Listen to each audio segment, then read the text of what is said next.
আসসালামু আলাইকুম। এলিনা সিজি রেসিপিতে আপনাদের সবাইকে অনেক প্রীতি ও শুভেচ্ছা জানাচ্ছি। আমার আজকের রেসিপি হচ্ছে গরুর মাংসের আচার। গরুর মাংসের নানান রকম রেসিপি আমি অলরেডি আমার চ্যানেলে আপলোড করে দিয়েছি। আজ আমি দেখাবো কি করে খুব সহজে অনেক মজার গরুর মাংস দিয়ে আচার তৈরি করা যায়। আপনারা হয়তো বা অনেকেই তৈরি করেছেন, আবার অনেকেই তৈরি করেননি। যারা তৈরি করেননি আমার রেসিপি দেখে খুব সহজেই তৈরি করে নিতে পারেন। এই আচারটি খেতে অসম্ভব মজার হয়। আচার তৈরি করার জন্য প্রথমে একটা মশলা তৈরি করতে হবে। সেজন্য 1 চা চামচ দিয়ে দিলাম পাঁচফোড়ন, 1 চা চামচ ধনিয়া আর 2টা শুকনো মরিচ আমি ভেঙে নিয়েছি, আর 1 চা চামচ দিয়ে দিলাম জিরা। এবার এগুলোকে হালকা করে ভেজে নিচ্ছি। ভেজে নিয়ে খুব ভালো করে গুঁড়ো করে নিতে হবে। এবার এটা ভেজে নেওয়া হয়ে গিয়েছে, আমি নামিয়ে নিচ্ছি। আর এখানে আমি হাফ কেজি পরিমাণ গরুর মাংস নিয়েছি। গরুর মাংসটা আমি চর্বি ছাড়িয়ে নিয়েছি এবং ছোট ছোট পিস করে কেটেছি।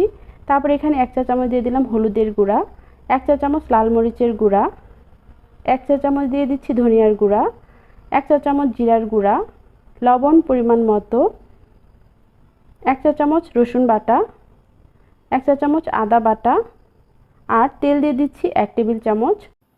তারপর খুব ভালো করে হাত দিয়ে মেখে নিচ্ছি। মশলাগুলো যাতে মাংসের গায়ে গায়ে লাগে সেজন্য খুব ভালো করে বেশ কিছুক্ষণ সময় নিয়ে মেখে নিতে হবে। এবার মেখে নেওয়া হয়ে গিয়েছে, আর এখানে পানি দিয়ে দিচ্ছি আমি 1 কাপ পরিমাণ। পানিটা দিয়ে এবার চুলাটা অন করে দেব। অন করে দিয়ে ঢাকনা দিয়ে ঢেকে রাখবো। তারপর ঢাকনা খুলে মাঝে মাঝে নেড়ে নেব। সেদ্ধ হওয়া পর্যন্ত এভাবেই আমি এটাকে রান্না করব। আমি আবারও ঢাকনা দিয়ে ঢেকে রাখছি।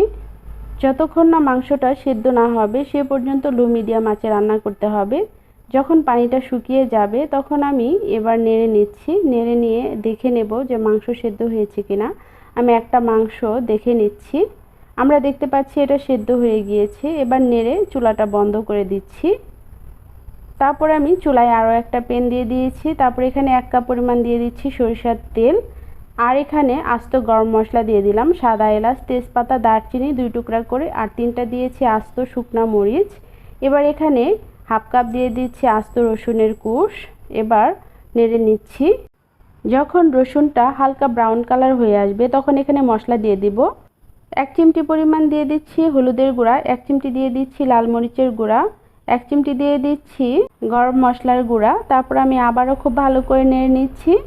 1 চিমটি দিয়ে দিলাম রসুন বাটা, 1 চিমটি দিয়ে দিচ্ছি আদা বাটা, আর এখানে দিয়ে দেব সাদা সরিষা। 1 টেবিল চামচ সরিষা আমি পানি দিয়ে বেটে নিয়েছি, সেটা দিয়ে দিলাম। আর দিয়ে দিচ্ছি এখানে ঝাল এবং টকের ব্যালেন্সটা ঠিক রাখার জন্য 1 টেবিল চামচ চিনি, আর 1 টেবিল চামচ তেঁতুল আমি পানি দিয়ে গুলিয়ে নিয়েছিলাম, সেটা দিয়ে দিলাম। এবার খুব ভালো করে নেড়ে নিচ্ছি। নেড়ে নিয়ে এখানে আমি মাংস দিয়ে দিচ্ছি। মাংস দিয়ে এখানে এবার দিয়ে দেব যে মশলাটা আমি তৈরি করে রেখেছিলাম সেটার গুঁড়া। মশলাটা দিয়ে আমি আবারও খুব ভালো করে নেড়ে নিচ্ছি। ততক্ষণ পর্যন্ত নাড়ব যতক্ষণ না দেখব মাংসের কালারটা গাঢ় ব্রাউন কালার হয়। তারপর এখানে লবণটা ঠিক হয়েছে কিনা চেক করে নিয়েছিলাম, যেহেতু অল্প লবণ লাগবে সেজন্য লবণ দিয়ে দিলাম। এবার চুলার আঁচটা লো মিডিয়াম করে রাখবো এবং ঘন ঘন নেড়ে নেব। নেড়ে নিতে নিতে যখন ব্রাউন কালার হয়ে আসবে তখন আমি চুলাটা বন্ধ করে দিব। আমরা দেখতে পাচ্ছি অনেকটাই হয়ে গিয়েছে। এবার কালারটা পারফেক্ট হয়েছে এবং তেলটাও উপরে উঠে এসেছে। যদি এই মাংসের আচারটা বেশি দিন রেখে খেতে চান তাহলে 1 চা চামচ ভিনেগার দিয়ে দিবেন, আমি দিইনি। এবার হয়ে গিয়েছে, চুলা বন্ধ করে দিলাম। বন্ধ করে নামিয়ে সার্ভ করে নিয়েছি। আমি উপর দিয়ে তেল দিয়ে দিচ্ছি। তেল দিয়ে এই আচারটা অনেক দিন পর্যন্ত সংরক্ষণ করা যায়। একটা এয়ারটাইট বয়মে রেখে তেল উপরে দিয়ে রাখলে 3 থেকে 4 মাস অনায়াসে খাওয়া যাবে। এই আচারটা গরম গরম ভাত দিয়ে খেতে অসম্ভব মজার হয়। আপনারা যদি একবার বাসায় তৈরি করেন তাহলেই বুঝতে পারবেন। আপনারা অবশ্যই বাসায় তৈরি করবেন এবং কেমন লাগলো অবশ্যই আমাকে কমেন্ট বক্সে জানাবেন। আর আপনারা সবাই ভালো থাকবেন। আজকের মতো বিদায় নিচ্ছি। আল্লাহ হাফেজ।